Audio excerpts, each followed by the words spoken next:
नमस्कार दोस्तों, स्वागत है अपने इस YouTube चैनल पर। बच्चों, एक बार फिर से हम कक्षा 12 के विद्यार्थियों के लिए समाज शास्त्र लेकर आए हैं। समाज शास्त्र कक्षा 12 समाज शास्त्र, और ये NCERT रहेगा और सभी बोर्ड के स्टूडेंट्स के लिए इम्पोर्टेंस रहेगा, और बच्चों यूपी बोर्ड के लिए विशेष रहेगा। ठीक है, यानी ये NCERT जहाँ चलती है वहाँ सब के लिए इम्पोर्टेंस रहेगा, और यूपी बोर्ड के लिए भी मोस्ट इम्पॉर्टेंट रहेगा।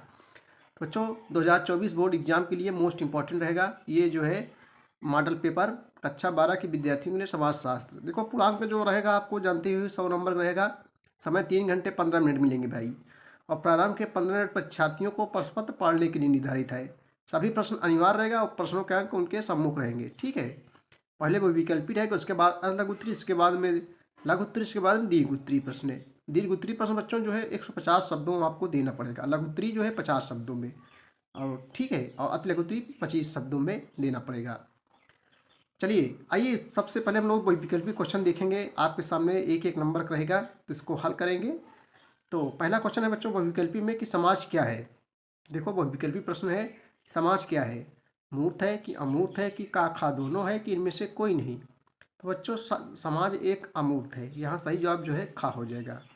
और बच्चों, आप लोग जैसे पेपर, मान लीजिए पेपर मिला है 2024 में, ऐसे ही पेपर आएंगे, आपको क्वेश्चन नहीं छोड़ना है। कुछ बच्चे होते हैं नहीं आता है तो क्वेश्चन छोड़ देते हैं। समाज शास्त्र में आपको पूरा अंक मिलेगा, आप क्वेश्चन को नहीं छोड़ेंगे। ठीक है, अगर छोड़ेंगे तो आप जो है फेल हो जाएंगे।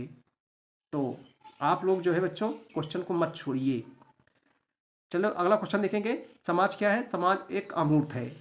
समाज शास्त्र के जनक कौन है, तो समाज समाज शास्त्र के जनक ऑगस्ट कॉम्टे को समाज शास्त्र का जनक कहा जाता है। ठीक है, विश्व में सर्वप्रथम जनगणना कहाँ हुई थी, अमेरिका, इंग्लैंड, फ्रांस, जर्मनी। सही जवाब बच्चों जो है क्या हो जाएगा, अमेरिका हो जाएगा। विश्व में सर्वप्रथम जनगणना कहाँ हुई थी, अमेरिका में। निम्न में से कौन सा जाति का आधार है, जन्म है कि कर्म है कि भाग्य है कि धर्म है। तो जाति का आधार जन्म है। पावर एडिट किसकी रचना है, पावर एडिट जो है ये किसकी रचना है, तो सी राइट मिल्स की रचना है बच्चों। पावर एडिट जो है सी राइट मिल्स की रचना है। भारत में पुनर्जागरण का पिता किसे कहा जाता है, भारत में पुनर्जागरण का पिता किसे कहा जाता है, तो बच्चों राजा राम मोहन राय को कहा जाता है। ब्रह्म समाज संस्थापक किसे कहा जाता है, राजा राम मोहन राय को ही कहा जाता है। और भारत में पुनर्जागरण का पिता किसे कहा जाता है, राजा राम मोहन राय को ही कहा जाता है। इंदु प्रकाश किसकी रचना है बच्चों, इंदु प्रकाश। अगला क्वेश्चन आपके सामने है 7 नंबर, देखेंगे हम लोग कि इंदु प्रकाश जो है किसकी रचना है। 4 ऑप्शन दिया रहेगा, विष्णु शास्त्री, वीरेंद्र, ज्योतिबा फूले, अंबेडकर की। तो बच्चों इंदु प्रकाश जो है किसकी रचना है, ये विष्णु शास्त्री की जो है रचना है। भारत की आर्थिक नीति किस प्रकार की है, भारत की जो है आर्थिक नीति किस प्रकार की है आपको बताना है। तो मिश्रित अर्थव्यवस्था अपने भारत में अपनाया गया है बच्चों, जिसमें निजी और सार्वजनिक दोनों का अस्तित्व रहता है, उसे मिश्रित अर्थव्यवस्था कहते हैं। तो भारत की आर्थिक नीति किस प्रकार है, आर्थिक मिश्रित क्षेत्र प्रधान। भारत में शासन का स्वरूप क्या है, लोकतांत्रिक है कि अध्यक्षीय है कि राजतंत्रिक या अल्पतंत्रिक। तो भारत में शासन का जो स्वरूप है बच्चों लोकतांत्रिक है, यानी लोगों द्वारा चुनी गई सरकार है। लोकतंत्र है अपने यहाँ इंडिया में, लोगों द्वारा यानी जनता द्वारा चुनी गई सरकार है। ठीक है, लोकतंत्र किसे कहते हैं बच्चों, लोगों द्वारा चुनी गई सरकार को लोकतंत्र कहते हैं, यानी जनता द्वारा चुनी गई सरकार को लोकतंत्र कहते हैं। ग्राम पंचायत का अध्यक्ष कौन होता है, ग्राम प्रधान, ग्रामीण नेता, और ग्रामीण का अध्यक्ष वरिष्ठ नागरिक। तो ग्राम पंचायत का अध्यक्ष जो होता है बच्चों वो ग्राम प्रधान होता है। ठीक है, ग्राम प्रधान बनने के लिए कितनी उम्र होनी चाहिए, 21 वर्ष, यानी ये आपको प्रधान बनना है तो आपकी उम्र जो है 21 वर्ष है। और इसका कार्यकाल कितना होता है दोस्तों, 5 वर्ष का होता है। आप देखेंगे प्रधान जी का कार्यकाल। चलिए अब हम लोग अतिलघुत्तरीय प्रश्न देखेंगे। क्वेश्चन नंबर 11 है कि वंध्यकरण क्या क्या अर्थ है, वंध्यकरण का जो है क्या अर्थ है। आइए इसका हम लोग उत्तर देखते हैं जो है। चलिए क्वेश्चन नंबर 11 का उत्तर देखेंगे हम लोग। देखो भैया, बंधकरण का अर्थ ऐसी चिकित्सा पद्धतियों से है जिनके द्वारा गर्भाधान और शिशु जन्म को जो है रोका जा सकता है। ठीक है बच्चों, पुरुषों के मामले में उपयोग में लाई जाने वाली शल्य पद्धति को जो है नसबंदी, और स्त्रियों के लिए काम में लाई जाने वाली शल्य पद्धति को नलिकाबंदी कहा जाता है। ठीक है, चलिए अगला क्वेश्चन देखेंगे हम लोग। क्वेश्चन नंबर 12, क्वेश्चन नंबर बच्चों 12 है कि माल्थस की जनसंख्या वृद्धि का सिद्धांत क्या है। जनसंख्या का जो है माल्थस का जनसंख्या वृद्धि का सिद्धांत क्या है। आइए इसका उत्तर देखते हैं। 3 नंबर आपको मिलेगा। देखो उत्तरी प्रश्न जिसमें 3 नंबरों को है बच्चों। तो ये हो गया। अब देखेंगे माल्थस जनसंख्या वृद्धि का सिद्धांत क्या है। क्वेश्चन नंबर 12 का उत्तर देखेंगे। माल्थस का जनसंख्या सिद्धांत जनसंख्या में वृद्धि तथा खाद्यान्न पूर्ति के मध्य संबंध की व्याख्या करता है। फिर से देखेंगे बच्चों, देखो जो माल्थस थे, माल्थस जनसंख्या सिद्धांत जनसंख्या में वृद्धि तथा खाद्यान्न जैसे गेहूँ हो गया, चावल हो गया, खाद्यान्न आपूर्ति के मध्य संबंध की व्याख्या करता है। माल्थस ने 1798 ईस्वी में जनसंख्या के सिद्धांत पर एक लेख लिखा था जिसका नाम था an essay on the principle of population. 1798 में अपने जनसंख्या संबंधी सिद्धांत का जो है प्रतिपादन किया भैया। इस सिद्धांत बच्चों, इस सिद्धांत कथन है कि जनसंख्या में जीवन निर्वाह साधनों की अपेक्षा तीव्र गति से बढ़ने की प्रवृत्ति होती है। अतः यह सिद्धांत स्पष्ट करता है कि खाद्य पूर्ति की अपेक्षा जनसंख्या में अधिक तेजी से वृद्धि होती है और यदि इस जनसंख्या वृद्धि को रोका न गया तो परिणाम स्वरूप दुराचार क्या हो जाएगा, दुराचार या विपत्ति उत्पन्न हो सकती है। चलिए हम लोग क्वेश्चन नंबर 13 देखेंगे। क्वेश्चन नंबर बच्चों 13 है, 1901 में कराई गई जनसंख्या को महत्वपूर्ण क्यों माना जाता है। 1901 में कराई गई जनगणना को महत्वपूर्ण क्यों माना जाता है। यहाँ जनगणना होना चाहिए बच्चों, यहाँ जो है जनगणना होना चाहिए। तो 1901 में कराई गई जनगणना को महत्वपूर्ण क्यों माना जाता है।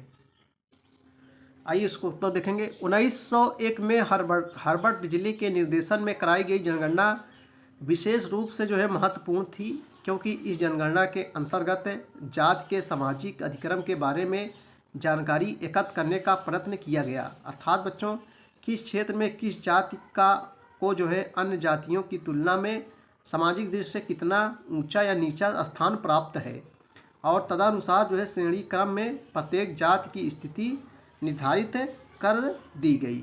ठीक है। क्वेश्चन नंबर 14 है बच्चों, सामाजिक अपवर्जन या बहिष्कार क्या है। सामाजिक अपवर्जन या बहिष्कार क्या है। आइए इसका उत्तर देखेंगे हम लोग जो है। सामाजिक अपवर्जन या बहिष्कार क्या है। सामाजिक अपवर्जन या बहिष्कार का क्या आशय है। सामाजिक बहिष्कार क्या आशय है। देखो कई वर्षों परीक्षाओं में जो है पूछा जा रहा है दोस्तों, मोस्ट इंपॉर्टेंट है। देखो सामाजिक अपवर्जन या बहिष्कार बच्चों जैसे नाम से लग रहा है, बहिष्कार यानी समाज से निकाल देना। सामाजिक अपवर्जन या बहिष्कार वह तौर तरीके हैं जिसके जरिए किसी व्यक्ति या समूह को समाज में पूरी तरह घुलने मिलने में रोका जाता है अथवा अलग या पृथक रखा जाता है। यह उन सभी कारकों पर जो है ध्यान दिलाता है जो व्यक्ति या समूह को उन अवसरों से वंचित करते हैं जो अधिकांश जनसंख्या के लिए खुले होते हैं। सामाजिक बहिष्कार रैक्षिक होता है, अर्थात बहिष्कार बहिष्कृत लोगों की इच्छाओं के खिलाफ जो है कार्यान्वित रहा है। उदाहरण जैसे शहरों तथा कस्बों में हम हजारों बेघर गरीब लोगों की तरह जो है धनी व्यक्तियों को कभी भी फुटपाथ या पुलों के नीचे सोते हुए नहीं देखते हैं। इसका अर्थ यह नहीं है कि धनी व्यक्ति फुटपाथ या पार्कों का प्रयोग करने से बहिष्कृत है। क्वेश्चन नंबर 15 है, जनसंख्या वृद्धि से क्या तात्पर्य बच्चों। जनसंख्या वृद्धि से क्या तात्पर्य। देखो 3 नंबर यहाँ से मिलेंगे आपको। देखो जनसंख्या वृद्धि आप लोग समझो, जनसंख्या तेजी से वृद्धि होना ही जनसंख्या वृद्धि कहलाता है। जनसंख्या वृद्धि से क्या तात्पर्य है। देखो प्राकृतिक दर या जनसंख्या समृद्धि दर का तात्पर्य है जन्म दर और मृत्यु दर के बीच का अंतर। जब यह अंतर शून्य अथवा व्यवहारिक रूप से बहुत कम नगण्य होता है तब यह जो कहा जा सकता है कि जनसंख्या स्थिर हो गई है और वह प्रतिस्थापन स्तर पर पहुंच गई है। यह एक ऐसी अवस्था होती है जब जितने बूढ़े लोग मरते हैं उनका खाली स्थान भरने के लिए उतने ही नए बच्चे पैदा हो जाते हैं। कभी कभी कुछ समाजों के निरात्मक समृद्धि दर की स्थिति में भी गुजरना होता है, अर्थात उनका प्रजनन शक्ति स्तर प्रतिस्थापन दर से नीचा रहता है। देखो प्रजनन मीन्स होता है बच्चे पैदा करने की आयु को प्रजनन कहते हैं। प्रतिस्थापन दर से नीचा रहता है। उदाहरण स्वरूप आज विश्व में कई ऐसे देश और क्षेत्र हैं जहाँ ऐसी स्थिति है जैसे जापान, रूस, इटली एवं पूर्वी यूरोप आदि। अतः जनसंख्या वृद्धि दो समय बिंदुओं के बीच किसी क्षेत्र विशेष में रहने वाले लोगों की संख्या में परिवर्तन को कहते हैं। इसकी दर को प्रतिशत में अभिव्यक्त किया जाता है। सामाजिक परिवर्तन के 2 प्रमुख सिद्धांत कौन से हैं। चलिए क्वेश्चन नंबर 16 देखेंगे। सामाजिक परिवर्तन के 2 प्रमुख सिद्धांत कौन से हैं। आइए इसका उत्तर देखेंगे हम लोग बच्चों। सामाजिक परिवर्तन 2 प्रमुख सिद्धांत कौन से हैं। सामाजिक परिवर्तन 2 प्रमुख सिद्धांतों के नाम लिखिए। सामाजिक परिवर्तन 2 प्रमुख सिद्धांत निम्नलिखित हैं। नंबर 1 रेखीय सिद्धांत, नंबर 2 है चक्रीय सिद्धांत। देखो रेखीय सिद्धांत किसे कहते हैं। रेखीय सिद्धांत में बच्चों सामाजिक परिवर्तन को एक निश्चित पूर्व निर्धारित रूप में देखा जाता है। यह विकासवादी विचारधारा की तरह इस बात को स्वीकार करता है कि विकास अथवा परिवर्तन की गति कुछ निश्चित स्तरों से गुजरती है। दूसरे शब्दों में रैखिक सिद्धांत में परिवर्तन को जो है निरंतर आगे की ओर जैसे कि एक रेखा बढ़ते हुए देखने का प्रयास किया गया है। तथा यह इस मान्यता पर आधारित है कि इतिहास अपने आप को कभी दोहराता नहीं है। काम्टे, स्पेंसर, हॉफबाउस तथा मार्क्स रैखिक सिद्धांतों के समर्थक विद्वान माने जाते हैं। इम्पोर्टेंस है। चक्रीय सिद्धांत किसे कहते हैं बच्चों? देखो, चक्रीय सिद्धांत में सामाजिक परिवर्तन की तुलना एक चक्र से की गई है। यह इस मान्यता पर आधारित है कि इतिहास अपने आप को पुनः दोहराता है। परिवर्तन, देखो उसका उल्टा हो गया, इतिहास अपने आप को पुनः दोहराता है। परिवर्तन की यद्यपि अनेक अवस्थाएं हैं, परंतु यह एक चक्र की तरह बार बार आती रहती है। संस्कृति एवं समाज में उतार चढ़ाव के रूप में परिवर्तन होते रहते हैं जो चक्रवत होते हैं। सृष्टि उत्पन्न होती है, विकसित होती है, समाप्त हो जाती है, फिर इसका जो है पुनर्निर्माण होता है। व्यक्ति भी जन्म लेकर क्रमशः शिशु, किशोर, युवा, प्रौढ़ अथवा वृद्ध होता है और मर जाता है। यह जीवन चक्र सदैव चलता रहता है बच्चों। और पौधा जो है उत्पन्न होता है, विकास पाता है, पल्लवित पुष्पित होता है और फिर सूख जाता है। अपने पुस्तक डिक्लाइन ऑफ द वेस्ट में स्पेंगलर सांस्कृतिक चक्र को जो है मौसमों के चक्र के समान बताता है।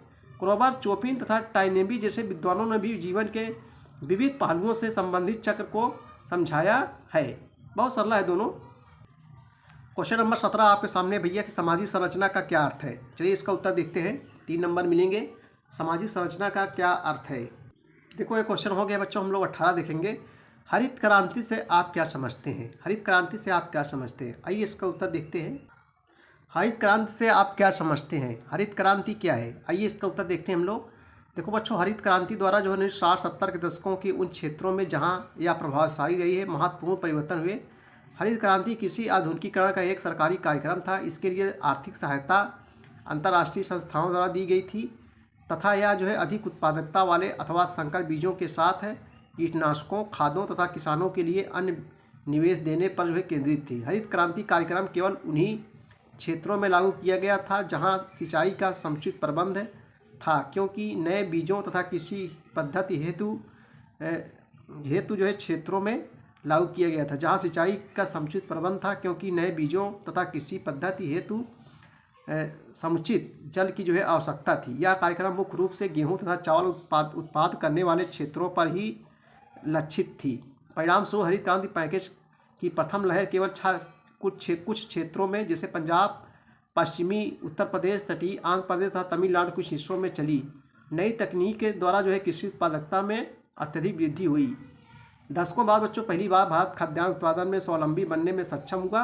हरित क्रांति सरकार तथा इसमें जो है योगदान देने वाले वैज्ञानिकों की एक महत्वपूर्ण उपलब्धि मानी गई है। देखो बच्चों, क्रांति मीन्स क्या होता है?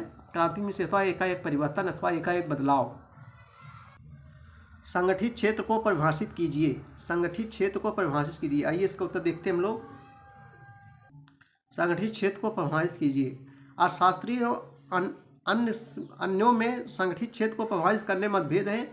एक परिभाषा के अनुसार बच्चों संगठित क्षेत्र इकाई में 10 और अधिक लोगों के पूरे वर्ष रोजगार में रहने से इस क्षेत्र का गठन होता है। सरकारी तौर पर इनका जो है पंजीकरण होना चाहिए ताकि कर्मचारियों को जो है उपयुक्त वेतन या मजदूरी, पेंशन और अन्य सुविधाएं मिलना सुनिश्चित हो सके। अब बच्चों हम लोग लघुत्तरीय प्रश्न देखेंगे जो 6 अंकों का रहेगा। लघुत्तरीय प्रश्न 6 अंकों का रहेगा और उसके विस्तृत उत्तरीय 8 अंकों का रहेगा। देखो विस्तृत में जहाँ अथवा लग जाए उसमें एक ही करना है आपको। जहाँ भी अथवा लग जाए आपको एक करना है, दोनों नहीं करना है। ठीक है भैया। अब देखो जो इसमें है ये करो चाहे ये करो, दोनों में से एक ही करना है। चाहे नातेदारी करो चाहे विकलांग करो, चाहे भारत की जनसंख्या नीति प्रकाश डालिए चाहे इसको, दो में से एक ही करना है। और अपने समाज साथ बना के लिखेंगे, कापी भरेंगे, पूरा क्वेश्चन छोड़ेंगे नहीं।